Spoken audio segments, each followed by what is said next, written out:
Hello पिला माने समस्त स्वागत करछि मो स्कूल साथी यूट्यूब चैनल रे।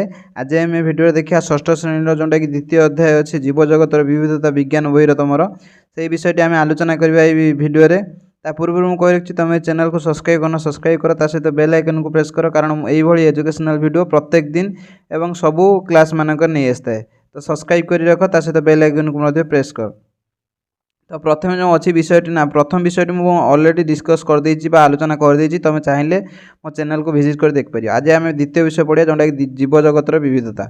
तो तुम जब तुम निज चारिपाख देख जपरी आम प्रथम विषय पढ़ी जे आम विज्ञान जिज्ञासा बजाई रखा कहले निश्चित भाव आम चारिपाख को आम देखा उचित कारण चारिपाख को देखिले आम विज्ञान बहुत जटिल जो कनसेप्ट गुड़ाक आम सहजरे आम बुझीपर कारण आम जब आम चारिपाख न देखा विज्ञान बुझा आम बहुत कष्टकर हो विज्ञान सबुआड़े सब तुम चारिआडे विज्ञान सबुआड़े प्रेजेंट अच्छी। तो तुम्हें चारिआड़ को देखिले जापर सबुआड़े विज्ञान अच्छी। तो से आम जो देखा आम चारिपाख को विभिन्न विभिन्न प्रकार जीवजंतु एवं गछलता देखा जाती जोटा कि जीव जगतर विविधता बोली कहुए। धरा जाओ गोटे आम नवा गछ कथा।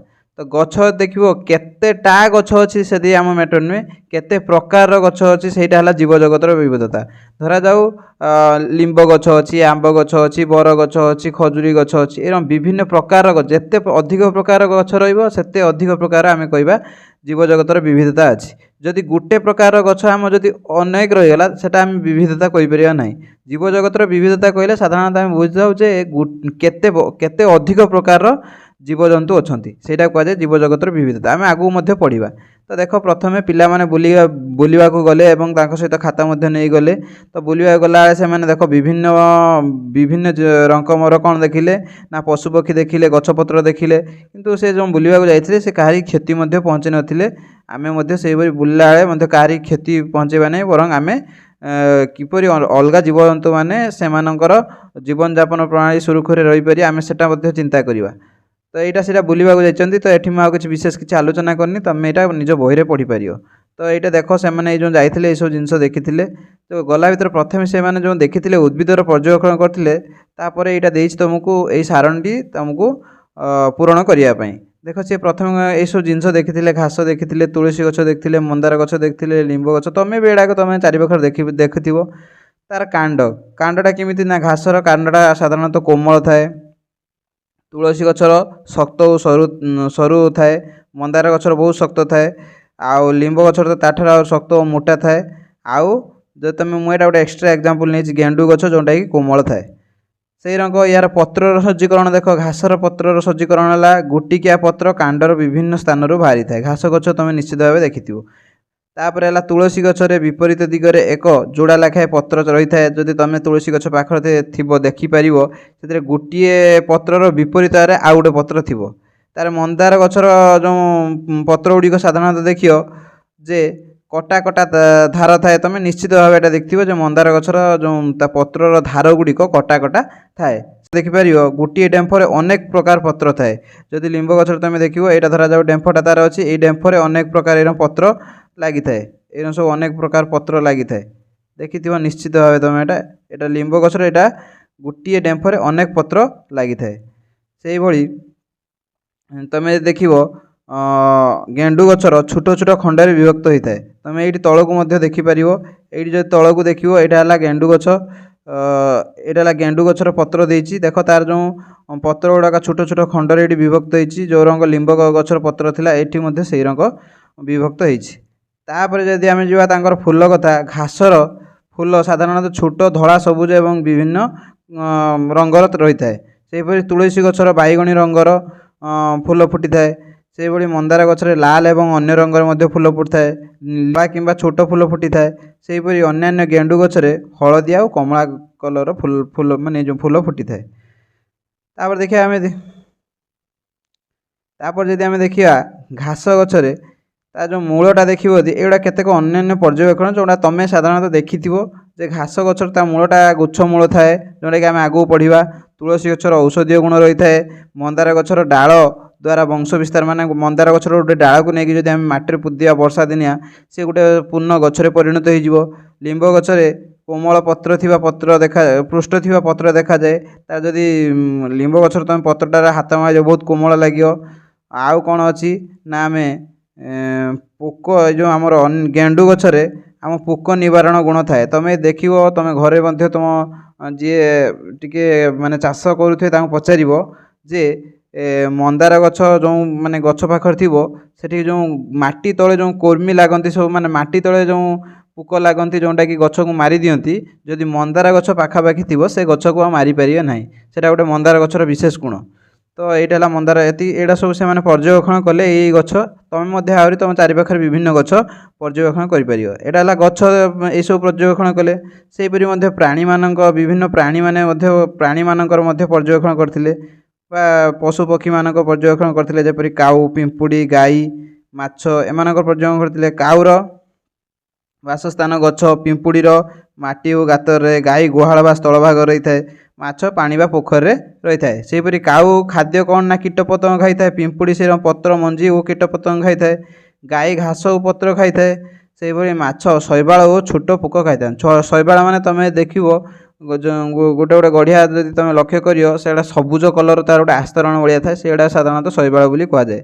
से भाई काऊ केमिति माने चाले ना उड़ी उड़े किंबा चाले से दी चाले भी उड़े भी पिंपुड़ी माने चालती साधारणतः गाई माने चालती माछ पहरी थाए माने तांकर चलन शैली माने से माने किपरि गोटे जगार अन्य जगह जीवा आसिया करती। तापर देखिए अन्य कौन पर्यवेक्षण जदि थाए काऊ साधारणतः गोटे थंटरे कुटाटीए निए से भाई पिंपुड़ी 6टी गुड़ थाए गाई गोटे गृहपालित पशु सी क्षीर दिए से माछरे गालिसी साहाय्य से श्वासक्रिया करें एसबू गोटे गोटे विशिष्ट पर्यवेक्षण जोटा कि तुम निश्चित भाव में देखि। तो यही पशुपक्षी मैंने से देखिले यही पशुपक्षी अंत ना तुम निज चारिपाख देख अनेक गुड़े पशुपक्षी निश्चित भाव में देखिपर।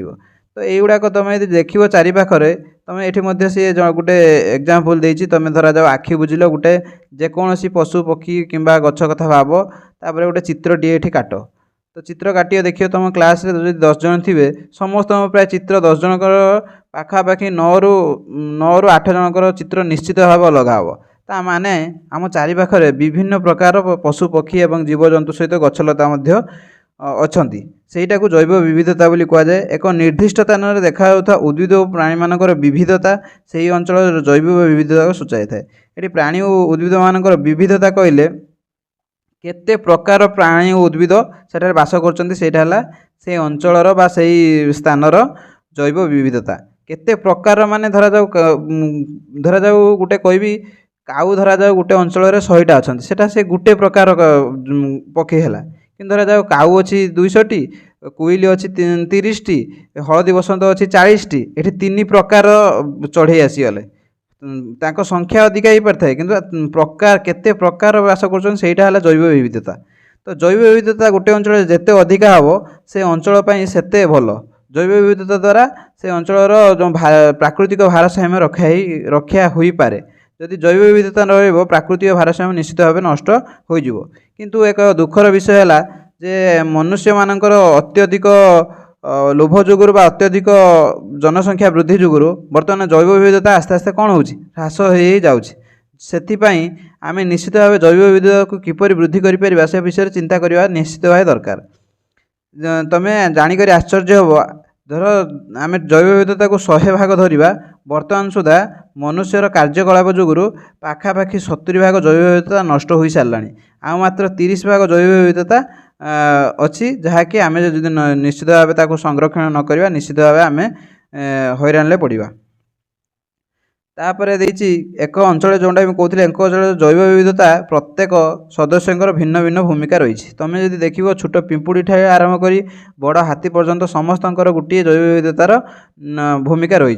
छोट पिंपुड़ीटे जेकोसी गोटे मंजीटे गोटे जगह नहीं अन्य जगह पकई था जहाँफल से मंजीटी गोटे पूर्ण गचर परिणत होता है और से गछ पाखु विभिन्न पशुपक्षी मैंने तार लाभ पाई था। यही अनेक अच्छा जहाँफल आम जैव विविधता जुगुर आम बहुत प्रकार लाभ पाँच से आम जैव विविधता को आम संरक्षण कर रखा दरकार। तो ए समय नष्ट नक चलती नेक्स्ट जोटा अच्छी जैव विविधतार आम कौन माने आम चारिपाखे देखा उद्भिद और प्राणी मानकर श्रेणी विभाग आम करिया माने तांको भाग भाग करदे जहाँफल आमको बुझापी जानापी सहज हम। ଏଇଠି ମଧ୍ୟ ସେଇ କଥା ଦେଇଛି ଯେ ଆମେ କାହିଁକି ଶ୍ରେଣୀ ବିଭାଗ କରିବା। ସମାନତା ଏବଂ ପାର୍ଥକ୍ୟକୁ ବୁଝିବା ଏବଂ ଅଧ୍ୟୟନ କରିବା ସହଜ ହୋଇଥାଏ। ତ ଧରାଯାଉ ଆମେ ଭାଗ ଭାଗ ବା ଶ୍ରେଣୀ ବିଭାଗ କରିଦେଲା ପରେ ତାଙ୍କ ଭିତରେ ଥିବା ସମାନତା ଓ ପାର୍ଥକ୍ୟକୁ ବୁଝିବା ସହଜ ହୋଇଥାଏ ଏବଂ ଅଧ୍ୟୟନ କରିବା ମାନେ ତାଙ୍କ ବିଷୟରେ ଜାଣିବା ବା ତାଙ୍କ ବିଷୟରେ ପଢ଼ିବା ଆମକୁ ସହଜ ହୋଇଥାଏ।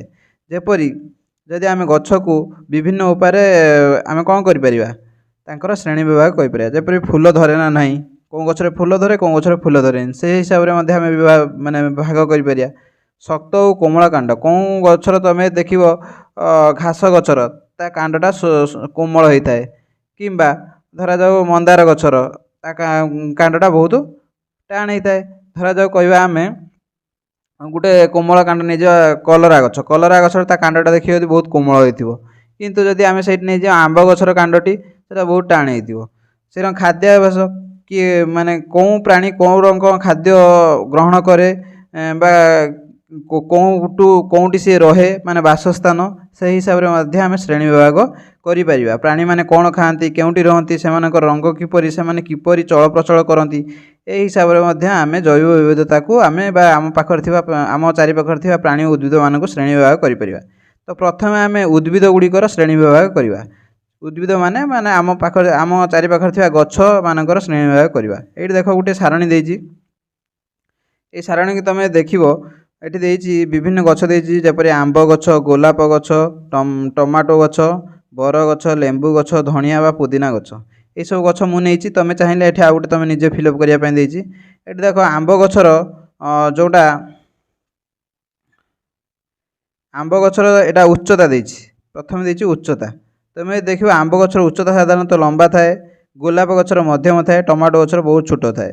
ବର ଗଛର ଯେଉଁଟାକି ଉଚ୍ଚତା ଲମ୍ବା ଥାଏ, ଲେମ୍ବୁ ଗଛର ମଧ୍ୟମ ଧରଣ ଉଚ୍ଚତା ଥାଏ, ଧନିଆ ବା ପୁଦିନା ଗଛର ଉଚ୍ଚତାଟା ଛୋଟ ଥାଏ। ତାପରେ ତାଙ୍କର ଯେଉଁ କାଣ୍ଡର ରଙ୍ଗଟା କେମିତି ହେଇଥାଏ ଦେଖ, ଏଇଟା ଯଦି ମୁଁ ଆଉ ଟିକେ ତଳକୁ କରିଦେବି,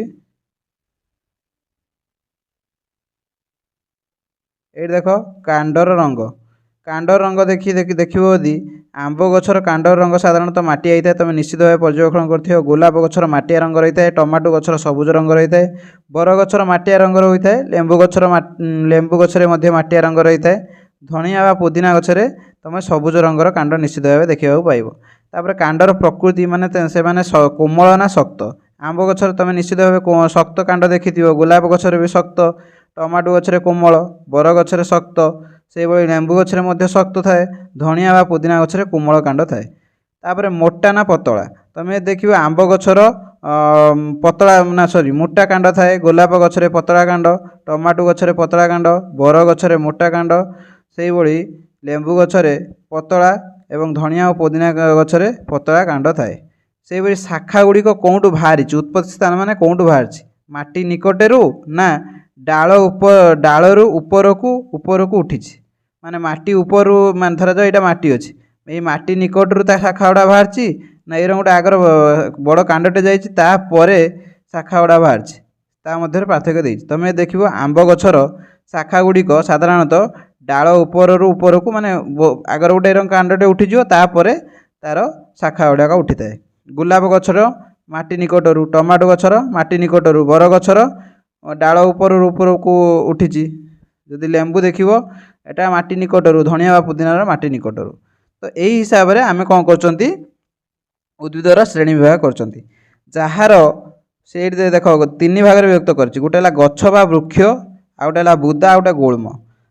ଯେଉଁ ଗଛ ଗୁଡ଼ାକର ଉଚ୍ଚତା ଲମ୍ବା, ତାଙ୍କର କାଣ୍ଡ ଗୁଡ଼ିକ ହୋଇଥିବ ମାଟିଆ, ଶକ୍ତ, ମୋଟା, ତାଙ୍କ ଡାଳ ଗୁଡ଼ାକ ବହୁତ ଉପରକୁ ଉଠିଥିବ, ସେଗୁଡ଼ାକ ଆମେ କହିବା ଗଛ। ସେହିଭଳି ବୁଦା କାହାକୁ କହିବା ନା ଯାହାର ଉଚ୍ଚତା ମଧ୍ୟମ ଧରଣର, ତାର କାଣ୍ଡ ଗୁଡ଼ିକ ମାଟିଆ, ଶକ୍ତ, ପତଳା ଏବଂ ତା ଡାଳ ଗୁଡ଼ିକ ସାଧାରଣତଃ ମାଟି ନିକଟରୁ ବାହାରିଥିବ।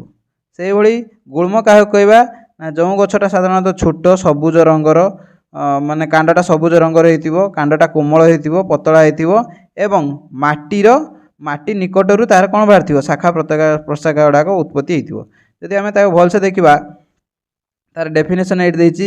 ବୃକ୍ଷ ବା ଗଛ କାହାକୁ କହିବା, ମାନେ ସବୁଠାରୁ ବଡ଼ ହେଲା ବୃକ୍ଷ ବା ଗଛ, ତାଠୁ ଟିକେ ମଧ୍ୟମ ଧରଣର ହେଲେ ଏଟା ହେଲା ବୁଦା, ତାଠାରୁ ଟିକେ ଛୋଟ ହେଲେ ତାକୁ ଗୁଳ୍ମ ବୋଲି କୁହାଯିବ। ତାହେଲେ ବୃକ୍ଷ କାହାକୁ କହିବା? କୌଣସି ଉଦ୍ଭିଦ ଡେଙ୍ଗା ହୋଇଥାଏ, ସେଗୁଡ଼ିକର କାଣ୍ଡ ଶକ୍ତ, ମୋଟା ଓ ବାଦାମୀ ଓ କଠିନ ଡାଳ ଥାଏ। ସେଗୁଡ଼ିକ ଶାଖାଗୁଡ଼ା ସାଧାରଣତଃ ଉଚ୍ଚ ଏବଂ ମାଟିଠାରୁ ଦୂରରେ ବାହାରିଥାନ୍ତି। ତାହାକୁ ବୃକ୍ଷ ବା ଗଛ କୁହାଯାଏ। ଉଦାହରଣ ସ୍ୱରୂପ ଆମ୍ବ ଗଛ, ଏବଂ ତୁମେ କହିପାରିବ ଆମ୍ବ ଗଛ, ଲିମ୍ବ ଗଛ ମଧ୍ୟ କହିପାରିବ, କିମ୍ବା ତୁମେ କହିପାରିବ ତେନ୍ତୁଳି ଗଛ କହିପାରିବ, କରଞ୍ଜ ଗଛ କହିପାରିବ। ଏବଂ ତୁମେ ଯଦି ନିଜ ଚାରିପାଖକୁ ଦେଖିବ ହଜାର ହଜାର ଏମିତି ଗଛ ନିଶ୍ଚିତ ଭାବରେ ଦେଖିବାକୁ ପାଇବ। ସେହିଭଳି ବୁଦା ଗଛ ଯଦି ତୁମେ ଦେଖିବ ତାର ମଧ୍ୟମ ଧରଣର, ମାନେ ନା ବଡ଼ ନା ଛୋଟ, ମାନେ ମଧ୍ୟମ ଧରଣର ତା ଉଚ୍ଚତାଟା ହେଇଥିବ। ଏଗୁଡ଼ିକ ସାଧାରଣତଃ କ'ଣ ହେଇଥାଏ ନା ଉଦ୍ଭିଦ ଭଳି ବୃକ୍ଷ ଭଳି ଲମ୍ବା ହୋଇନଥାଏ। ଉଦ୍ଭିଦ ବୃକ୍ଷ ଭଳି ଲମ୍ବା ହୋଇନଥାଏ। ଅନେକ ବାଦାମୀ କାଣ୍ଡ ଥାଏ ଯାହା ମାଟିରୁ ବହୁତ ନିକଟରୁ ବାହାରିଥାନ୍ତି। କାଣ୍ଡ ଗୁଡ଼ିକ ଶକ୍ତ କିନ୍ତୁ ବୃକ୍ଷର କାଣ୍ଡ ଭଳି ମୋଟା ନୁହେଁ। ଯେଉଁ ବୃକ୍ଷର କାଣ୍ଡଟା ବହୁତ ମୋଟା ଥିଲା, ୟା କାଣ୍ଡଟା ମୋଟା ନୁହେଁ, ସରୁଆ କିନ୍ତୁ ଶକ୍ତ ଥିବ, ଏହାକୁ ବୁଦା ବୋଲି କୁହାହେବ।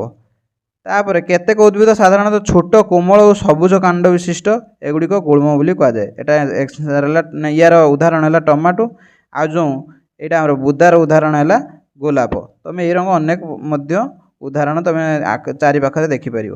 ତାପରେ ଆଉ ଅଛି କାଣ୍ଡ ହିସାବରେ ଆହୁରି ମଧ୍ୟ ଦୁଇଟା ସିଏ ଶ୍ରେଣୀ ବିଭାଗ କରିଛି। ଗୋଟେ ହେଲା ଦୁର୍ବଳ କାଣ୍ଡ, ଆଉ ଗୋଟେ ହେଲା ଦୁର୍ବଳ କାଣ୍ଡ ଯାହାର ଅଛି ଏବଂ ଉଦ୍ଭିଦଟା ଯେଉଁଟା ଚଢ଼ୁଛି ବା ମାଡ଼ି ହେଉଛି। ତୁମେ ଦେଖିଥିବ କଲରା ଗଛ ହେଉ, ଜହ୍ନି ଗଛ ହେଉ, ଏଗୁଡ଼ା କ'ଣ ହୋଇଥାଏ ନା ଗୋଟେ ଯେକୌଣସି ଗୋଟେ ଗଛ ପାଇଲେ ତା ଉପରେ ଚଢ଼ିଯାଏ। ତ ଯେଉଁଟା ଚଢ଼ି ହେଇଥିବ, ମାଡ଼ି ହେଇଥିବ, ତାକୁ ଆମେ କ'ଣ କହିବା? ଲତା ବୋଲି କହିବା। ସେଇ ଲତାଟାକୁ ସେ ଦୁଇ ଭାଗରେ ବିଭକ୍ତ କରିଛି। ଗୋଟେ ହେଲା ଆଶ୍ରିତ ଲତା, ଆଉ ଗୋଟେ ବିନା ଆଶ୍ରିତ ଲତା। ଏଇଟା ତୁମେ ଜାଣିପାରୁଥିବ। ଯେଉଁମାନଙ୍କର ଆଶ୍ରିତ ଲତା କାହାକୁ କହିବା? ନା ଯେଉଁମାନେ ଅନ୍ୟ କେତେକ ଆଶ୍ରିତ ଲତା କାହାକୁ କହିବା? ନା ଆଶ୍ରୟ ନେଇ ବଢ଼ିଥିବା ଲତାକୁ ଆଶ୍ରିତ ଲତା କୁହାହେବ। ବିନା ଆଶ୍ରୟରେ ମାଟିରେ ମାଡ଼ୁଥିବା ଲତାକୁ ବିନା ଆଶ୍ରୟ ଲତା ବୋଲି କୁହାହେବ। ୟାର ଏକ୍ଜାମ୍ପଲ୍ ମଧ୍ୟ ଜାଣିଥିବ କ'ଣ ଗୁଡ଼ାକ ଆଶ୍ରିତ ଲତା। ତୁମେ ଜାଣିଥିବ ଜହ୍ନିଟା ହେଲା ଆଶ୍ରିତ, କାରଣ ତାକୁ ଆମେ ଗୋଟେ କିଛି ମଞ୍ଚା କରିଦେଉ, କିମ୍ବା କ'ଣ କରିଦେଉ, ମଞ୍ଚା ନଚେତ ଆମେ ଗୋଟେ ଯେକୌଣସି ଜିନିଷ ଦେଲେ ସେ ମାଡ଼ିଯାଏ ତା ଉପରକୁ, କିମ୍ବା କଲରା, ଏଗୁଡ଼ା ହେଲା ଆଶ୍ରିତ। କିନ୍ତୁ ବୋଇତାଳୁଟା ତୁମେ ଦେଖିବ, ବୋଇତାଳୁଟା ଆଶ୍ରିତ ନୁହେଁ, କାରଣ ବୋଇତାଳୁଟାକୁ ତୁମେ ଆଶ୍ରିତ ଦେଲେ ମାନେ ବିନା ଆଶ୍ରୟରେ ବି ସେ ନିଶ୍ଚିତ ଭାବେ ବଢ଼ିପାରିବ ଏବଂ ନିଶ୍ଚିତ ଭାବେ ସେ ଗୋଟେ ପୂର୍ଣ୍ଣ ଗଛରେ ପରିଣତ ହୋଇପାରିବ। ତ ବୋଇତାଳୁଟା ହେଲା ବିନା ଆଶ୍ରିତ, ଆଶ୍ରିତ ହେଲା ଯେଉଁଟାକୁ ମୁଁ ତୁମକୁ କହିଲି ଗୋଟିଏ ଜହ୍ନି ଗଛ। ତାପରେ ତୁମେ ଦେଖିବ, ତାପରେ ଯେଉଁ ପତ୍ରକ ମାନେ ଗଛର ପତ୍ରକୁ ସେ ତୁଳନା କରୁଛି। ତୁମେ ଏଇଠି ଗଛର ପତ୍ରର ଆଗର କେଉଁଟା କ'ଣ ଚିହ୍ନ? ଗୋଟେ ହେଲା ଏଇଟା ଯେଉଁ ଶିରା ଅଛି, ଏଇଟା ମଧ୍ୟ ଶିରା, ଏଇଟା ମଧ୍ୟ ଗୋଟେ ଶିରା। ତ ଏଇ ଶିରା ଗୁଡ଼ାକ କେମିତି ସଜା ହେଇଛି ସେଇଟା କୁହାହେବ ଶିରା ବିନ୍ୟାସ। ଶିରା ବିନ୍ୟାସ ମାନେ ଶିରା ଗୁଡ଼ାକ ସଜା ହେବା ପ୍ରଣାଳୀକୁ ଶିରା ବିନ୍ୟାସ କୁହାଯାଏ।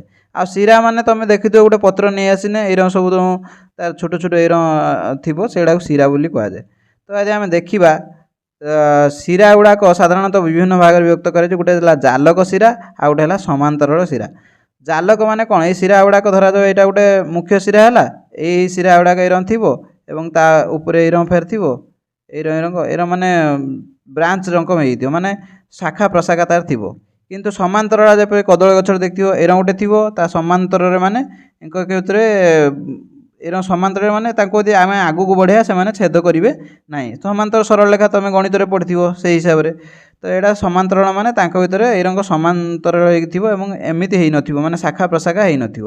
ତାର ଯଦି ତୁମେ ମାନେ ଡେଫିନେସନ୍ ପଢ଼ିବା, ସଂଜ୍ଞା ପଢ଼ିବ, ତୁମେ ମୋଟା ଶିରା ଉଭୟ ପାର୍ଶ୍ୱ ଜାଲ ପରି ଥିବା ଦେଖିପାରିବ। ଏକ ମୋଟା ମଧ୍ୟମ ଶିରାର ଉଭୟ ପାର୍ଶ୍ୱରେ, ଧରାଯାଉ ଏଇଟା ଗୋଟେ ମୋଟା ମଧ୍ୟମ ଶିରା ରହିଲା, ଏହାର ଉଭୟ ପାର୍ଶ୍ୱରେ ଜାଲ ପରି ଥିବାର ଦେଖିପାରିବ।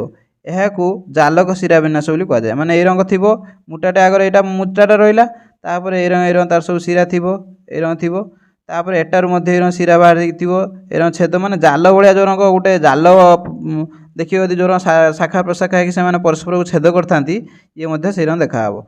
ତାର ଉଦାହରଣ ହେଲା ମନ୍ଦାର ପତ୍ର। ସମାନ୍ତର ଶିରା ବିନ୍ୟାସ କାହାକୁ କୁହାହେବ?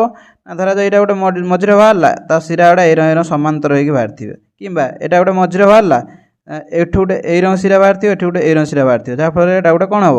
ସମାନ୍ତର ହେଇକି ଚାଲିଛି, ମାନେ ସେମାନେ କିଛି ବାଟ ସମାନ୍ତର ହେଇଗଲେ ମାନେ ଛେଦ କରିବେ ନାହିଁ। ଛେଦ କରିପାରନ୍ତି, ଏଠି ତ ପୁରା ଗଣିତ ଭଳିଆ ଆମେ ପୁରା କେବେ ବି ଛେଦ କରିବା ନାହିଁ ସେମିତି କହିପାରିବାନି, କିନ୍ତୁ ସେ କିଛି ବାଟ ଏ ରଙ୍ଗ ସମାନ୍ତର ହେଇକି ଯାଇଥିବେ, ସେଇଥିପାଇଁ ତାକୁ ସମାନ୍ତର ଶିରା ବୋଲି କୁହାଯାଉଛି। ଏ ରଙ୍ଗ ସମାନ୍ତର ହେଇକି କିଛି ବାଟ ଯାଇଥିବେ, ସେଇଥିପାଇଁ ତାକୁ ସମାନ୍ତର ଶିରା ବୋଲି କୁହାଯାଉଛି। ତ तो ए प्रकार मध्य आम पत्र को भाग कर श्रेणी विभाग कर गचर मूल को ये भाग माने श्रेणी विभाग कराई। एठी तुम गचर मूल देख यहाँ कहुए प्रधान मूल गच माने यहाँ कहुए दी प्रकार आम भाग कर गोटे प्रधान मूल आ गोटे गुच्छ मूल।